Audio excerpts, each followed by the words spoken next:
एक मिनिट फक्त एकदा ऐका. आता आपल्या भागात आसपास निवडणुका चालू आहेत बरोबर का? प्रत्येक पक्षाचा प्रचार वगैरे चालू आहे. तर जे तरुण पोर आहेत ना, त्यांचं आणखीन करिअर झालं नाही, त्यांना माझं एक हात जोडून निवेदन आहे दादांनो, चुकून पण असल्या गोष्टीत पडू नका. ॲटलिस्ट तोपर्यंत तरी पडू नका जोपर्यंत आपलं करिअर होत नाही. आणि मला असं वाटतं की एखाद्याचा कार्यकर्ता होण्यापेक्षा आपल्या घराचा करता धरता झालेलं कधी पण बरं. कारण आपल्या बापाच्या डोक्यावरचं ओझं आपणच कमी करू शकतो. कोणीही येणार नाही आपलं कामं करायला, आपल्या घरचं नीट करायला. ते आपल्यालाच करायचं, लक्षात ठेवा.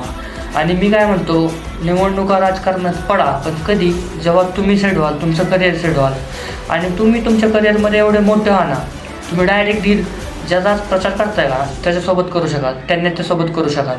एकदा नक्कीच ह्या गोष्टीचा विचार करा आणि चुकून पण राजकारणात पडू नका.